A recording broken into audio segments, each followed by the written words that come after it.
देवस्य धीमहि धियो यो नः प्रचोदयात्। ॐ असतो मा सद्गमय तमसो मा ज्योतिर्गमय मृत्योर्मामृतङ्गमय। ॐ सहना भवतु सहनो भुनक्तु सह वीर्यं करवावहै तेजस्विनावधीतमस्तु मा विद्विषावहै।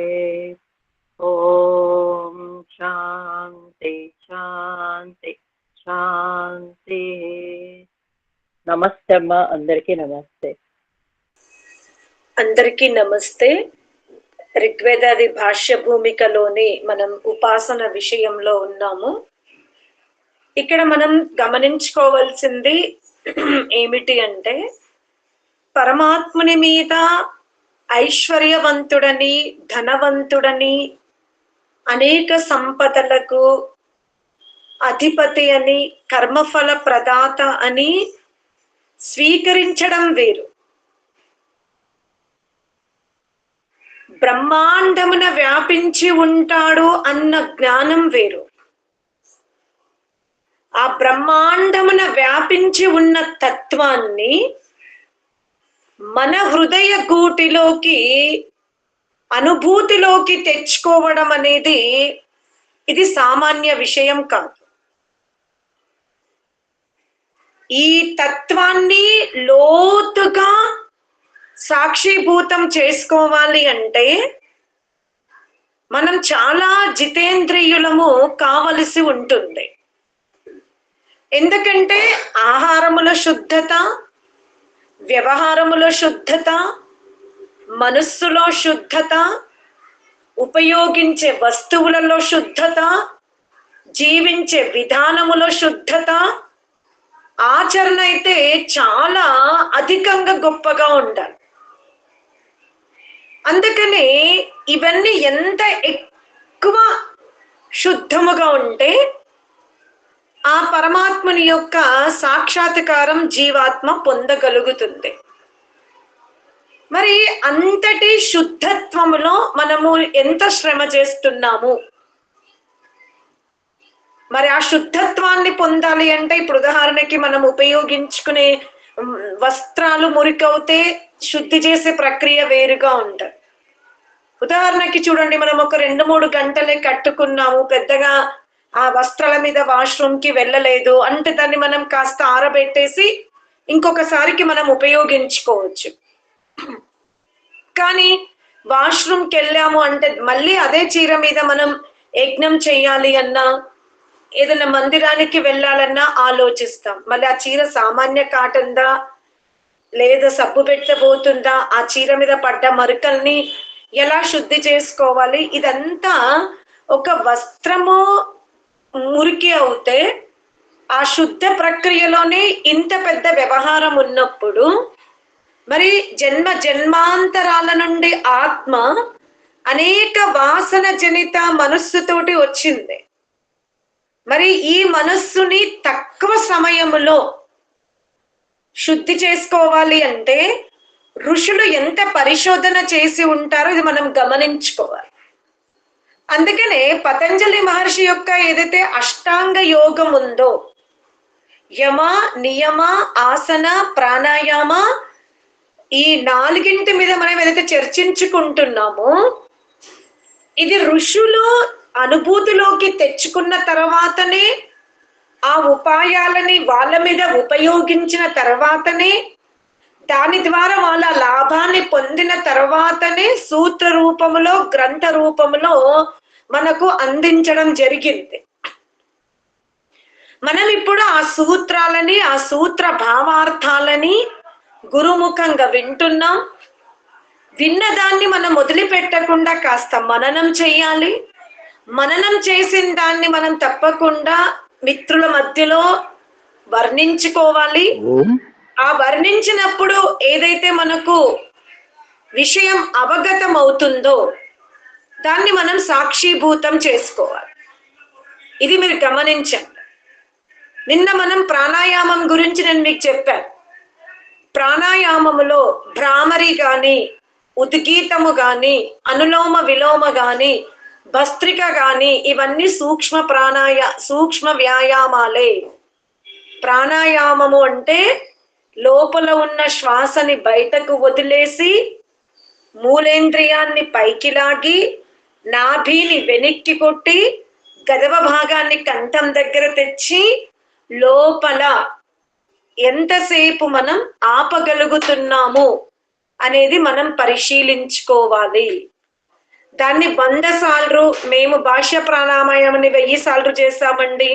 మేము కంటి బంధు మూల బంధుని 40 సార్లు చేస్తాం, 50 సార్లు చేస్తున్నాం, 70 సార్లు చేస్తున్నామంటే వాళ్లకు ఈ ప్రక్రియ యొక్క గొప్పతనమే అర్థం కాలేదు. అది ఎవరన్నా పీఠాధిపతులు కానివ్వండి, ఎంత పెద్ద గురువులు కానివ్వండి, ఎవరైనా మేము భాష్య ప్రాణాయామాన్ని 100 సార్లు చేస్తున్నామని సంఖ్యతో చెబుతున్నారంటే వాళ్ళు ఆ ప్రాణాయామాన్ని విధి విధానముగా చెయ్యడం లేదు. ఎందుకంటే దయానందుడు కానీ పతంజలి మహర్షి కానీ స్పష్టంగా చెప్పారు, సంఖ్యతో పెంచుకోవద్దు, సమయముతో పెంచుకోండి. 3 సార్లు చాలు అన్నారు. ఈ 3 సార్లు మనం ఈ కటిబంధ్, మూలాధార బంధ్, కంటి బంధుని మనం ఒక 3 నిమిషాల వరకు సమయం పెంచుకోగలిగితే, అలా ఒక్క ప్రాణాయామాన్ని మనం 3 సార్లు చేస్తే 10 నిమిషాలు పడుతుంది. అది పెంచుకోమన్నారు.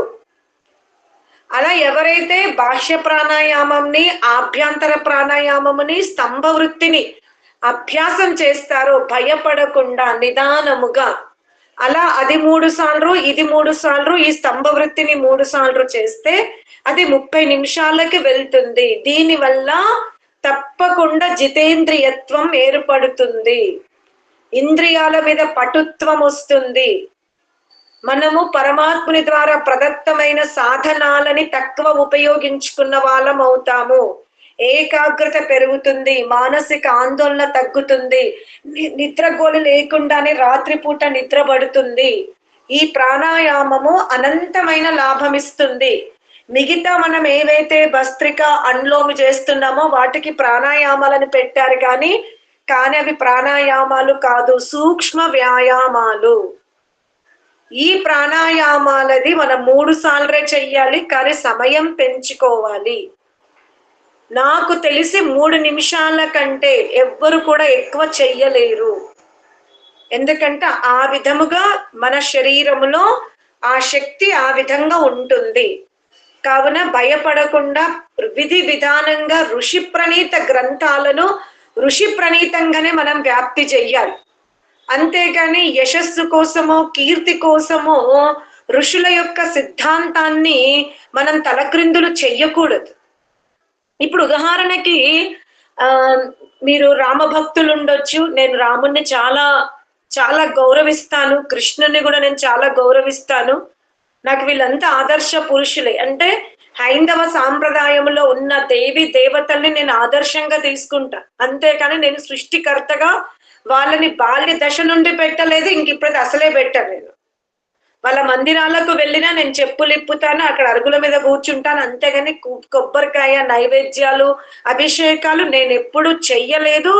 నేను చేసే వారిని చూసి కూడా వీళ్ళు ఈ మహాపురుషుల వెనుక ప్రయత్నం చేసి వీళ్ళని ఆరాధించి ఎంత అమాయక ప్రజలు సృష్టికర్తను మర్చిపోతున్నారని మాత్రం అనుకుంటాను. అది చాలా సన్నిహితులైతే నవ్వుతూ చెప్తాను, శిష్యులైతే కొప్పడి చెప్తాను, కానీ నేను వ్యక్తపరుస్తాను. పరమాత్మ తత్వం చాలా భిన్నం. ఇప్పుడు ఒక ప్రశ్న వచ్చింది, రాముడు దేవుడైనప్పుడు జీసస్ కూడా దేవుడే, అవును, మనం ఎందుకు స్వీకరించట్లేదు? మరి రాముల్లో చాలా సద్గుణాలు ఉన్నవి, అలాగే జీసస్ లో కూడా సద్గుణాలు ఉన్నవి. మరి రాముడికి కూడా భార్య వియోగము భరించలేకపోయిండు, కంపితుడవుతాడు. అక్కడ సుగ్రీవుడు అంటున్నాడు, రామా నేను కూడా భార్య వియోగమును పొంది ఉన్నా, కానీ నీ అంత కంపనము చెందలేదు, నేను నీ అంత శోకపడలేదు. మరి రాముడు ఆ విధంగా భార్య వియోగాన్ని చూసి శోకగ్రస్తుడు అవుతున్నాడంటే అతను సృష్టికర్త ఎలా అవుతాడు? అందుకని పరమాత్మ తత్వాన్ని పరమాత్ముని వరకే సీమితం చెయ్యాలి. అతని స్థానంలో ఎవరినో కూర్చోబెట్టడం, ఏదో కూర్చోబెట్టడం. కొంతమంది మీరు యజ్ఞదేవుడిని నమ్ముతారు కదా అంటారు. నాకు అది అర్థం కాలేదు. యజ్ఞము అనేది అది ఒక జడ వస్తువు యొక్క శుద్ధ ప్రక్రియ. యజ్ఞము భగవంతుని స్థానంలో మేము పెట్టలేదు. అది మీరు కూడా గమనించుకోండి. అగ్నిహోత్రం అనేది ఈశ్వర ఆరాధన కాదు. అది పంచభూతాలను నియంత్రించే శక్తి అగ్నిహోత్రము.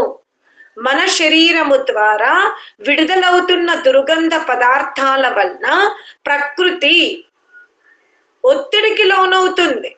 ఈనాడు మనం కట్టుకునే భవనాలు కానివ్వండి, జీవించే విధానము, నీళ్లు త్రవ్వాలన్నా మనం ఎంతో లోతు నుండి కంపనము తీసుకొచ్చి నీళ్ళని మనం నింపుకుంటున్నాం పైన ట్యాంకులు. ఈ విధంగా పంచభూతాలు ఉక్రోషానికి లోనవుతున్నవి. అవన్నీ నిలబడాలి అంటే భూమి మీద నీటి శాతం ఉండాలి, అగ్ని ఉండాలి, వాయుతత్వాలు ఉండాలి. ఆ ప్రక్రియ కోసం అగ్నిహోత్రము. కానీ అగ్నిహోత్రం అనేది ఈశ్వర ఆరాధన కాదు. ఈశ్వరుడు చెప్పినటువంటి ఉత్తమ కర్మలో అగ్నిహోత్రం ఒక కర్మ. అది మన ద్వారా ప్రకృతికి ఎటువంటి హాని కలగకూడదు, మనం రుణపడి ఉండకూడదు అని. అలాగే పెద్దవాళ్ళని గౌరవించడము అంటే వాళ్ళు రాజులైతే, కాస్త అనుభవజ్ఞులైతే వాళ్ళ ముందు మనం లేసినప్పుడు మన శరీరములో భయము తగ్గుతుంది, వణుకుడు తగ్గుతుంది. అంతేగాని పెద్దవాళ్ళు వచ్చినప్పుడు లేవకపోతే వాళ్ళు చెడ్డవాళ్ళనో, లేస్తే మంచి వాళ్ళనో, ఈ విధమైనటువంటి మాటల్ని మనం పిల్లలకు చెప్పేటప్పుడు జాగ్రత్తగా చెప్పాలి. మనం ఆచరించేటప్పుడు కూడా చాలా జాగ్రత్తగా ఆచరించాలి. అగ్నిహోత్రం అనేది అది ఒక శాస్త్ర విధి ప్రకారంగా ఒక పంచభూతాలను శుద్ధి చేసే ప్రక్రియ. అక్కడ మంత్రం చదువుతున్నాము అనంటే మంత్రములో ఉదాత్త అనుదాత్త స్వరం ఉంటుంది. ఆ స్వరాలతో యుక్తంగా మనం చదువుతున్నప్పుడు మన శరీరములో ఒక రకమైనటువంటి యాక్పెంచర్ అవుతుంది, అంటే వ్యాయామం అవుతుంది నర్వస్ సిస్టమ్ లో. అందుకే మనం మంత్రం చదువుతాం. ఆ మంత్రంలో ఉన్నటువంటి భావార్థాన్ని గనక మనం తెలుసుకుంటే మనలో అహంకారం తగ్గుతుంది. నేను గొప్పదానిని, నాకంటే మించిన మునగాడు లేడన్న భావన మనలో రాకుండా ఉంటుంది. ఆ అర్థ భావనని మనం సాక్షీభూతము చేసుకుంటే సృష్టికర్త అయిన పరమాత్మని ఆనందానికి మనం అధిపతులం అవుతాం. ఇంత పెద్ద ప్రణాళిక ఉంది ఒక అగ్నిహోత్రం వెనుక. అందుకనే అగ్నిహోత్రం చేసేటప్పుడు కానీ చేయించేటప్పుడు కానీ చాలా జాగ్రత్తగా చేయించాలి. మనం చాలా జాగ్రత్తగా మన జీవన విధానాన్ని ఎన్నుకోవాలి. ఆర్య సమాజము గొప్ప అవకాశం ఇచ్చింది, నేను దాన్ని ఏం విమర్శించను. కానీ 4 మంత్రాలు రాగానే పురోహితులమైపోయి మనము ఇతర సాంప్రదాయాలని విమర్శించడము, లేకపోతే మనకి ఏదో బాగా నాలెడ్జ్ వచ్చిందని ఈ భావనలో మనం ఉన్నామంటే మనం మన గొడ్డలితో మన కాల్ని మనం నరుక్కుంటున్నాము. ఈరోజు అథర్వ వేదం నేను స్టేటస్ లో పెట్టాను, మీరు చదివారా లేదా నాకు తెలియదు.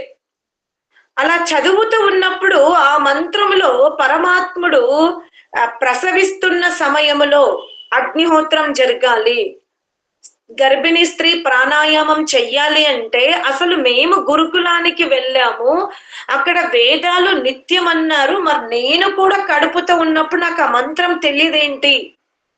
నేను ఈరోజు ఎంత ఒక అరగంటనన్నా బాధపడ్డాను. అరే అసలు ఈ ప్రాణాయామము చెయ్యొచ్చు అనేది మేము వేరే వాళ్ళ ద్వారా తెలుసుకున్నాము, కానీ వేదములో పరమాత్ముడు ఎంత స్పష్టంగా చెప్తున్నాడు. ప్రసవిస్తున్న సమయంలో అగ్నిహోత్రం ఎందుకు చెయ్యాలో అది కూడా మీరు తెలుసుకోండి. గర్భిణీ స్త్రీ 9 మాసాలు మాసిక ధర్మానికి దూరముగా ఉంటుంది. ఆ గర్భము ఎప్పుడైతే ప్రసవిస్తుందో ఆ జరాయువు లోపల నుంచి శరీరం నుండి బయటకు వస్తుంది. అది చాలా దుర్గంధయుక్తముగా ఉంటుంది.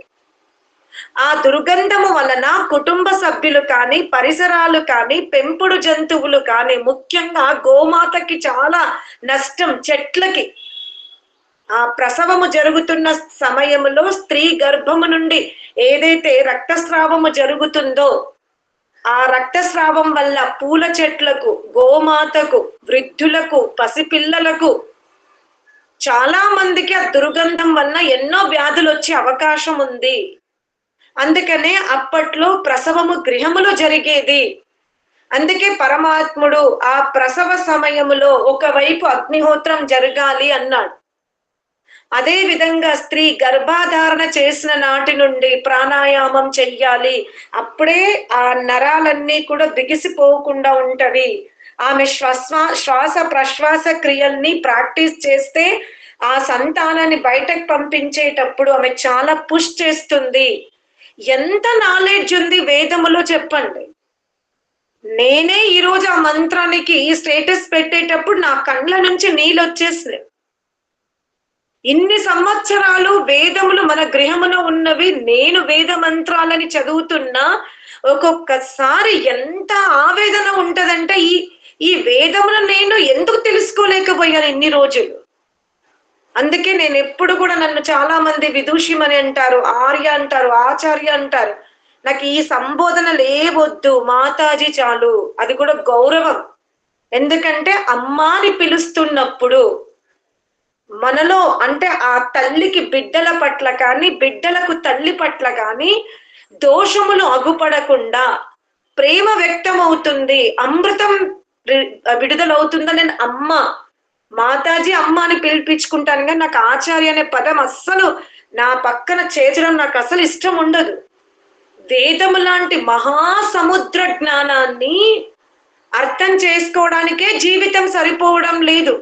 ఇక మనం 4-5 క్రియలు నేర్చుకొని, సంస్కారాలు నేర్చుకొని, మనని మనం పురోహితులం అనుకొని మనం ఆర్య సమాజ క్షేత్రంలో ప్రచారం చేస్తే అసలు సిద్ధాంతానికి మనము ఎంత న్యాయం చేసిన వాళ్ళు అవుతారో మనం ఆలోచించాలి. అందుకే మనిషి వేదాలని రక్షించాలి, ఆ త్రోవలో ఉండండి, వేదాన్ని వ్యాప్తింపజేయండి. కానీ మనకు ఒక అవగతం ఉండాలి. నేను సంపూర్ణ జ్ఞానిని కాదు, నేను తెలుసుకున్న దానిని కుంటపడకుండా సమాజానికి ఇస్తున్నాను. అహం నాలో ఏమాత్రం వద్దు, నేను బాగా చెయ్యగలుగుతానను, నేను బాగా చేస్తున్నానను, నాతో చేయించుకొండను ఈ భావాలు మన హృదయములో కూడా ఉండకూడదు.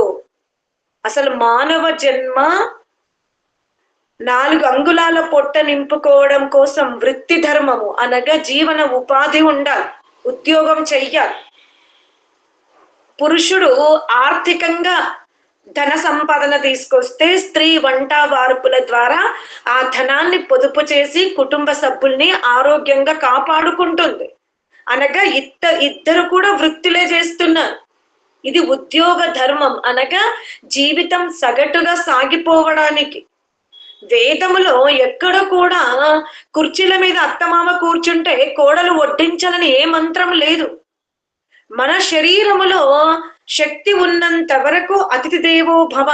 ఇంట్లో కుటుంబ సభ్యులు ఉన్నారు, ఒకరు భోంచేస్తున్నప్పుడు మరొకరు వడ్డించండి, మరొకరు భోంచేస్తున్నప్పుడు వీళ్ళు వడ్డించుకోండి. ప్రేమపూరిత వ్యవహారం చేసుకోండి, పరస్పరం గౌరవించుకోండి, ఆనందంగా ఉండండి, కుటుంబాన్ని రమణీయంగా మార్చుకోండి. అంతేకాని అధికారం అనేది ఇది బానిసత్వపు చిహ్నాలు. కోడలు వచ్చాక నేను పని చేయాలా అంటే నీ శరీరం ఏమైపోతుంది? ఒకటే చోట కూర్చొని క్రియ చెయ్యకపోతే నర్వస్ సిస్టమ్ దెబ్బతింటుంది. తచ్చక్షు దేవహితం మంత్రం ఏం చెప్తుంది? నీ యొక్క పనిని నువ్వు ఎవ్వరి మీద ఆధారపడకుండా చెయ్యగలగాలి. తుది శ్వాస వరకు కూడా కర్మలు చేయమని చెప్తుంది. శారీరక కర్మలు చేయమంది, వాచిక కర్మలు చేయమంది, మానసిక కర్మలు చేయమంది.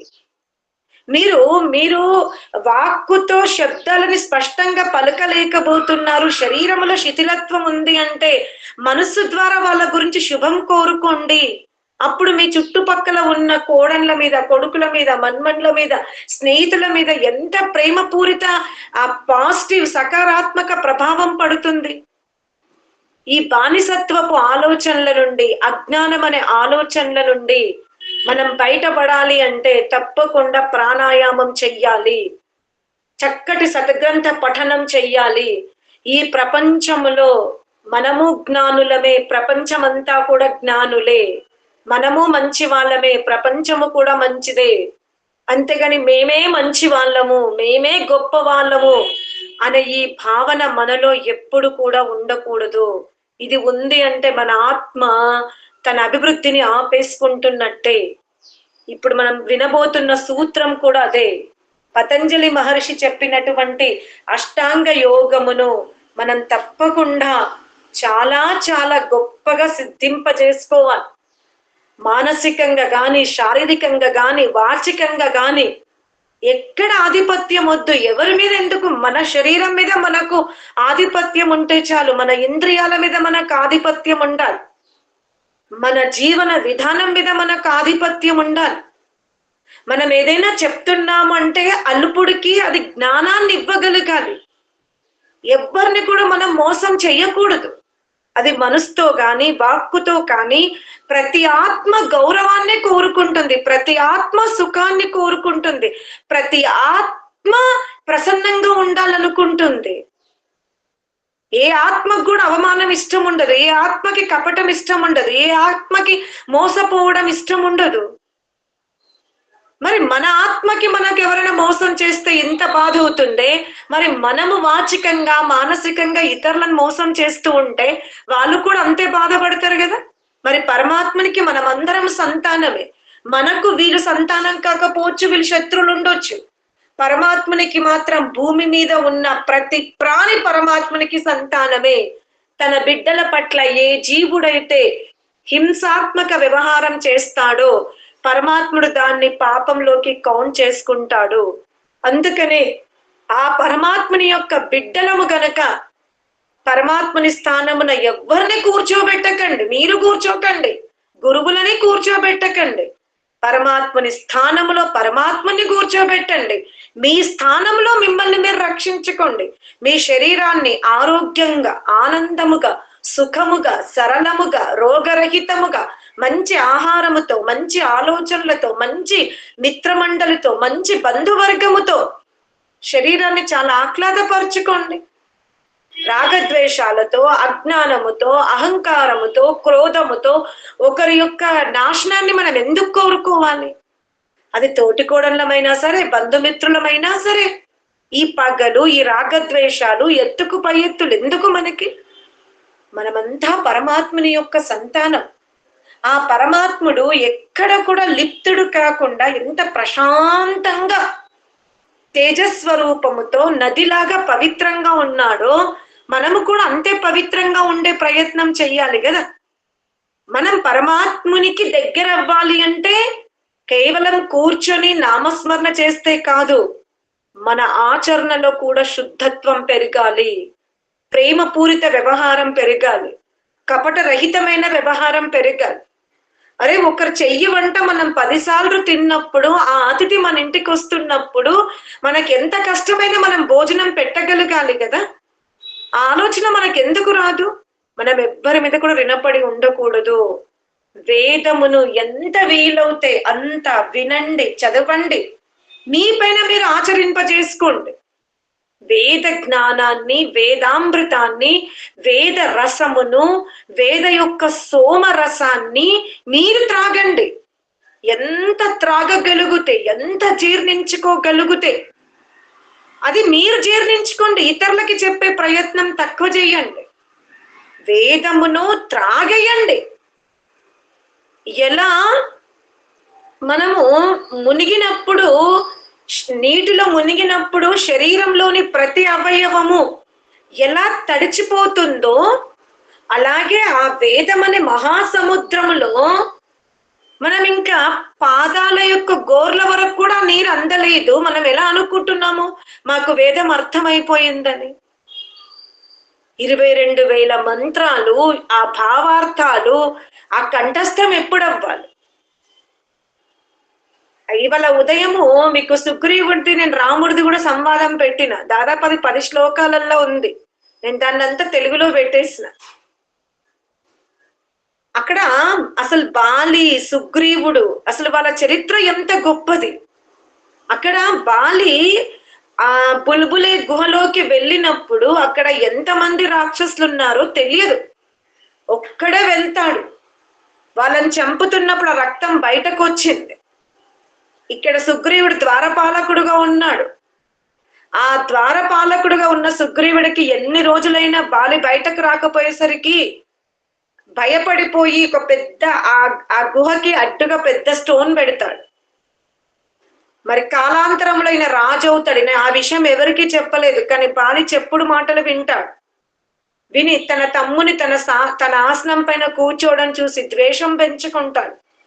కానీ అక్కడ ద్వేషం పక్కన పెడితే బాలి సామర్థ్యం కూడా సామాన్యమైనది కాదు. అంటే మన భారతదేశంలో ఈ రాజులు ఎంత సమర్థవంతులో ఆలోచించండి. ఆ హిస్టరీని ఆ విధంగా మనం ప్రవచనంలోకి పెట్టకుండా రాముడికి గుడి కట్టించాం అయిపోతుందా? అక్కడ ఎంతమంది చరిత్ర గొప్పగా ఉంది. అసలు రాముడు ఆ సుగ్రీవుడు మిత్రులు అవ్వాలనుకుంటే హనుమంతుడు అక్కడ అగ్నిని రగిలింపజేస్తున్నాడు 2 రాళ్ళ రాపిడి చేసి. హనుమంతుడు వాళ్ళిద్దరి మిత్రత్వాన్ని అగ్ని సాక్షిగా కమ్మంటున్నారు. మీరిద్దరు మిత్రులు, మీ ఇద్దరి మధ్యలో అగ్ని ఉంది, అగ్ని సాక్షిగా మీరిద్దరు మిత్రులు అవుతున్నారు, ఇక మీరు మోసం చేసుకోవద్దు ఒకరి పట్ల ఒకరికని. మనం రామాయణంలో ఏం ప్రచారం చేస్తున్నాం హైందవులుగా? ఆ చరిత్ర ఎంత గొప్పగా ఉంది, ఎంత ఆదర్శంగా ఉంది, ఎంత సైంటిఫిక్ గా ఉంది వాళ్ళ జీవన విధానము. అసలు చెట్లు, వనస్పతులు, వివిధ పుష్పాలు లేకుండా జీవనం లేదే. విశాలమైన నదులు, ఆ ఒక్కొక్క తామర పువ్వు చిన్న చిన్న అంటే ఓడల్లాగా అనిపించేదంటే ఎంత ప్రకృతి రమణీయంగా ఉండింది. మరి ఈనాడు చెరువులని తవ్వేసి ఇండ్లు కట్టుకుంటున్నాము, దానికి మనం చాలా డబ్బు ఖర్చు పెడుతున్నాము, అనారోగ్యానికి గురవుతున్నాము. మళ్ళీ రాముడిని దేవుడు అంటారు. అసలు రాముడు ప్రకృతికి ఎంత దగ్గరగా ఉన్నాడు. రాముడి గుళ్ళే ప్రకృతికి విరుద్ధంగా కడుతున్నారు. ఎలా రక్షింపబడతాం మనం? ఆలోచించుకోండి. అందుకనే ఋషుల యొక్క అభిప్రాయాలని యశస్సు కోసమో కీర్తి కోసమో మఠములకు స్వాములం అవ్వాలనో ఋషి ప్రణీత గ్రంథాలని మీకు అనుకూలంగా వ్యాఖ్యానం చెయ్యకూడదు. చాలా జాగ్రత్తగా మనం ఋషులను అర్థం చేసుకోవాలి. ఋషులు దేన్ని ప్రాణాయామం అన్నారు, దేన్ని వ్యాయామం అన్నారు. ఈరోజు అన్నింటినీ ప్రాణాయామాలే అంటారు. 4 ప్రాణాయామాలు ఉన్నాయి శాస్త్రములో. అది శ్వాసను బయట ఆపడం, శ్వాసని లోపల ఆపడము, లోపల ఉన్న శ్వాసను లోపల, బయట ఉన్న శ్వాస బయటని ఆపేదాన్ని ప్రాణాయామం అన్నారు మన పెద్దవాళ్ళు. ఈరోజు యోగా టీచర్లం అయిపోతాం, కానీ యోగంలో మనకి పట్టు ఉండదు. అందుకే వ్యాయామ టీచర్ అనిపించుకోవాలి. మనం వ్యాయామ అధ్యాపకులమే, యోగా అధ్యాపకులం కాలేము. యోగము అంటే ఎలా ఫుట్బాలర్ ప్లేయరు తన పాదాలతో ఎంతమంది క్రీడాకారులున్నా ఆ బాల్ని తీసుకెళ్లి ఆ వలలో వేస్తాడో, అదే విధంగా జీవాత్మ ఎప్పుడంటే అప్పుడు ఈ ఆత్మను ఇంద్రియాల నుండి, మనస్సు నుండి, బుద్ధి నుండి, చిత్తము నుండి, అహంకారం నుండి ఆలోచన రహితముగా ఆ మస్తిష్క భాగమున గల పుండరీకమనే హృదయ గూటిలోకి ఆత్మని ఇలా మనం పంపించగలిగిన నాడు, ఎప్పుడు పడితే అప్పుడు, ఏ సమయమునంటే ఆ సమయంలో ఆత్మని ఆ గుహలో కూర్చోబెట్టగలిగిన నాడు మనం యోగులు. ఆత్మని ఇలా 100 మంది కూర్చున్నా సరే, మరి ప్లేయర్ ఆ గ్రౌండ్ లో మైదానంలో ఆడుతున్నప్పుడు అందరు చప్పట్లు కొడతారు. ఆ క్రీడాకారుడు యొక్క ఏకాగ్రత ఎక్కడుంది? బాల్ ని తీసుకెళ్లి దాంట్లో వెయ్యాం. మనము కూడా మొత్తం వ్యవహారమునందు ఉన్నా కూడా ఆత్మని ఏ క్షణములైతే సహజంగా మనం హృదయ గూటిలో కూర్చోబెట్టగలుగుతామో ఆ స్థితి వచ్చే వరకు మనం యోగాచారులం కాలేము. యోగము అంటేనే ఆత్మ పరమాత్మ కలయిక. కొద్దిసేపు కూర్చోవాలంటేనే మనస్సులో వేలాది ఆలోచనలు వస్తున్నవి, కానీ మనని మనం యోగా టీచర్ అనుకుంటాం. మీరు యోగాకి రావట్లేదా అంటారు. అంటే ఋషుల యొక్క యోగ పదాన్ని మనము ఎంత భ్రష్టం చేస్తున్నామో చూడండి. ఇప్పుడు సూత్రం ప్రత్యాహార అంటాడు. యమ నియమ ఆసన ప్రాణాయామం తర్వాత ప్రత్యాహారం. ప్రత్యాహారం అంటే ఏమిటి అంటే యదా చిత్తం జితం భవతి పరమేశ్వర స్మరణాలంబనాత్ విషయాంతరేవ నైవ గచ్చతి. ప్రత్యాహారము అంటే ఎవరైతే చిత్తమును జయించుకున్నారో ఆ చిత్తమున పరమాత్ముడు తప్ప అన్య విషయాలు ఉండవో. కూర్చున్నాం ధ్యానానికి, సంకల్పం ఏం చేసుకున్నాం? పరమాత్ముడు తప్ప అన్య విషయాలను నేను ఆలోచించను అని. మరి కూర్చున్న తర్వాత ఎంతసేపు కూర్చున్నామో ఆ కూర్చున్న దాంట్లో ప్రవాహం ఎంతుంది? పరమాత్ముని నామస్మరణ. ఎంత చక్కగా చెప్తున్నాడు. ఎవరైతే చిత్తమును జయించుకున్నారో, చిత్తము అంటే మనస్సుని జయించుకున్నారు, ఆ మనస్సున జీవాత్మ యొక్క ప్రమేయము లేకుండా, జీవాత్మ యొక్క ప్రేరణ లేకుండా అసలు ఆలోచనలు రావు.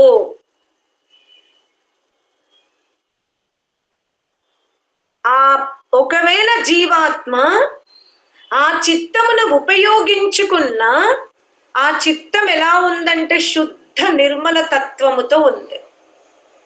పరమాత్ముడు మనస్సును తయారు చేసినప్పుడు ఎంత శుద్ధంగా ఉందో ఆ స్థితి ఉంది. అది ప్రత్యాహారము అంటే మనస్సుని యథార్థ స్థితికి తీసుకెళ్ళడం. నకారాత్మకమైన ఆలోచనలు ఆత్మ ప్రమేయము లేకుండా చిత్తమున ఉద్భవించకపోవడం,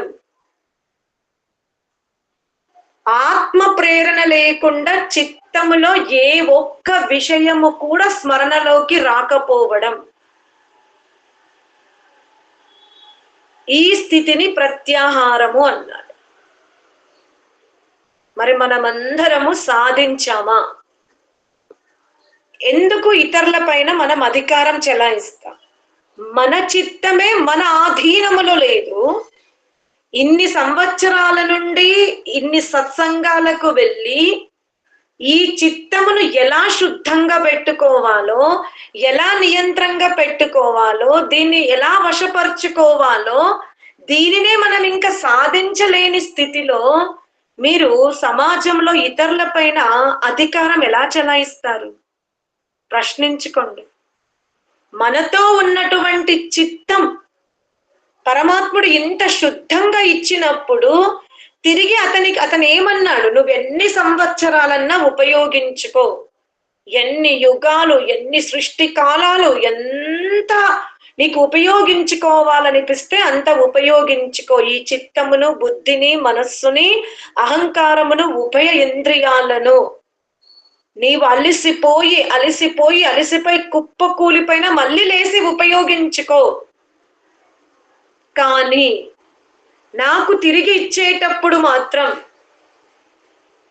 శుద్ధంగా నేను నీకు ఎలా ఇచ్చానో అలా ఇవ్వు అన్నాడు. అంతే. ఉదాహరణకి పక్క వాళ్ళ ఇంట్లో పెద్ద పెద్ద పాత్రలు ఉన్నవి, వివాహాది శుభకార్యాలకి వంట వార్పులు చేసుకోవడానికి పెద్ద పెద్ద పాత్రలు ఉన్నవి.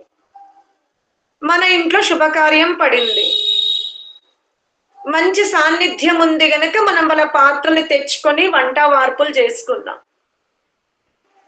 నెల అవుతుంది, 2 నెలలు అవుతుంది, 3 నెలలు అవుతుంది, మనం తిరిగి ఇవ్వడం మర్చిపోయాం. అటక మీద పెట్టేసాం, మర్చిపోయాం. సరే, మళ్ళీ వాళ్ళ ఇంట్లో శుభకార్యం వచ్చింది, తనకు గుర్తు వచ్చింది, వాళ్ళ ఇంట్లో అయిన రోజు ఇచ్చాం కదా, ఇంకా తిరిగి ఇవ్వలేదా అని పాపం ఆవిడ చాలా భయపడుతూ, మీరు చూడండి, అక్కయ్య నేను మీ ఇంటికి మా పాత్రలు ఇచ్చాను, మీరు నాకు తిరిగి ఇచ్చారా? నాకు ఎవరంటే వాళ్ళు తీసుకెళ్తారు కాబట్టి సరిగ్గా గుర్తుకు రావడం లేదు. ఏమనుకోవద్దు, మీరు ఇచ్చి ఉంటే మాత్రం ఏమనుకోవద్దు. ఎందుకంటే నేను చాలా మందికి ఇస్తాను, చాలా మంది తీసుకెళ్తారు. నాకు ఇప్పుడు గుర్తొచ్చింది, నేను మరి మీకు ఇచ్చానా, మీ తర్వాత ఇంకెవరికైనా ఇచ్చానా అని ఆమె ఎంత నమ్రంగా మనల్ని అడుగుతుంది. తన పాత్రలే భయపడుతూ సంకోచముతో అడుగుతుంది. మనం వాటిని వాడుకున్నాము, శుద్ధి చేయకుండా అటక మీద పెట్టేసాం. తను రాగానే అయ్యో నేను మర్చిపోయానని చెప్పేసి ఆ పాత్రల్ని శుద్ధి చెయ్యకుండా వంకర టింకర చేసి ఇచ్చామనుకోండి, ఎలా ఉంటుంది మన వ్యవహారం? మరి పరమాత్ముడు కూడా ఇంత సమర్థగల పాత్రల్ని మనకు శుద్ధంగా ఇస్తే వీటిని మనం మన కోసం ఉపయోగించుకోవాలి, కానీ ఇతరుల పైన ఉపయోగించి మురికి చేసి నాకు ఆనంద రసాన్ని కురిపించంటే పరమాత్ముడు కురిపింపడు. మీరు భ్రమలో ఉండండి. ఇప్పుడు వినాయక చవితి వచ్చింది, దాని దాండియాతోటి రకరకాల నృత్యాలతోటి మనం అనుకుంటున్నాం నాకు విఘ్నేశ్వరుడు నాకు వశమయ్యాడు, నేను చాలా నైవేద్యాలు పెట్టాను, ఇంత శుద్ధంగా తదియనోం చేసుకొని ఈ వ్రతాలు కట్టుకున్నా, ఇంత పూజా విధానం నేను చేసిన అని. ఇవన్నీ మన వాగాది ఇంద్రియాలే. ఆ విఘ్నేశ్వరుడు, ఆ వినాయకుడు, ఆ గణపతి ఏ ఆత్మకు దర్శనం ఇవ్వాలో ఆ ఆత్మకే దర్శనం ఇస్తాడు. తనిచ్చిన పదార్థాలని ఎవరు ఎంత శుద్ధంగా వాడుకున్నారో అది గమనించి పరమాత్ముడు తన ఆనంద రసాన్ని ఇస్తాడు. మనం ఎలా ఢోలకు దాన్ని మనం కొడుతూ ఉంటే శబ్దం వస్తూ ఉంటుంది. అది ఆ డోలక్ ని మీరు శ్మశాన వాటికలో కొట్టండి, పెళ్లి తంతువులో కొట్టండి, ఇంకెక్కడైనా కొట్టండి, దాని స్వభావం శబ్దం చేయడం. చేతులతో మనం ఇలా అన్నప్పుడు శబ్దం వస్తుంది. అలాగే ఈ ఇంద్రియాలని మీరు సొంత డబ్బా కోసం ఉపయోగించుకుంటారా, సమాజ ఉపకారం కోసం ఉపయోగించుకుంటారా, ఇతరుల మెప్పించుకోవడానికి ఉపయోగించుకుంటారా, అది మీ ఇష్టం. ఇవి డోలక్ లాంటివి.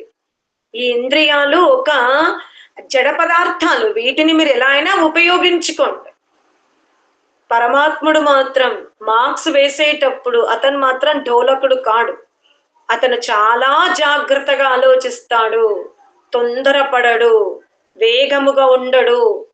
ఏ విధమైన కర్మఫలాలు ఇవ్వాలో ఆ విధంగా ఇస్తాడు. ప్రత్యాహార, ఎవరైతే మనస్సుని జయించుకున్నారో, మనస్సు మీద ఎవరికైతే గ్రిప్పు వచ్చిందో, ఎవరి మనస్సు ఆత్మ ప్రేరణ లేకుండా బాహ్య విషయాలను చింతించదో, ఎవరి మనస్సులో ఆత్మ యొక్క ప్రమేయము లేకుండా సకారాత్మక ఆలోచనలు కానివ్వండి, నకారాత్మక ఆలోచనలు కానీ ఎవరైతే మనస్సునందు రానివ్వరో, ఎవరి మనస్సు ఎవరి ఆధీనములో ఉందో, హస్తములో ఉంది, జీవాత్మ యొక్క హస్తములో. కృతం మే దక్షిణ హస్తే, నేను గనుక పుణ్యకర్మలని దానమును కుడి చేతితో చేస్తే నా ఎడమ చేతిలో ఆ పుణ్యఫలం ఉంటుంది. అటులనే ఎవని యొక్క కుడి చేతిలో మనస్సు జయింపబడి ఉందో, ఆ ఎడమ చేతిలో ఆ మనస్సు ద్వారా మనం పరమాత్ముని యొక్క తేజస్వరూపాన్ని, ఆనంద రసాన్ని చాలా దగ్గరగా సమీపస్థముగా ఆస్వాదిస్తాము. అందుకనే పరమాత్ముని యొక్క ఆనందానికి ఎవరు స్వామి అవుతున్నారు అంటే ఎవరైతే మనస్సును జయించుకున్నారో. మనస్సు జయింపబడాలి అంటే యమ నియమాల నుండి మనం ఆచరించగలగాలి. యమ, నియమ, ఆసన, ప్రాణాయామ, ప్రత్యాహార, ఇలా 5వ అడుగు దగ్గరకు వచ్చాం. యమాలు సత్యము, అహింస, సత్యము, అస్తేయము, బ్రహ్మచర్యము, అపరిగ్రహము, శౌచము, సంతోషము, తపస్సు, స్వాధ్యాయము, ఈశ్వర ప్రణిధానము, శారీరక దృఢత్వము, అంతర్గత ప్రాణాయామము, జితేంద్రియ మనస్సు ద్వారా మనం ముందుకు వెళ్ళగలుగుతామని చెబుతూ సెలవు తీసుకుంటున్నాను. ఓం శాంతి, శాంతి, శాంతి.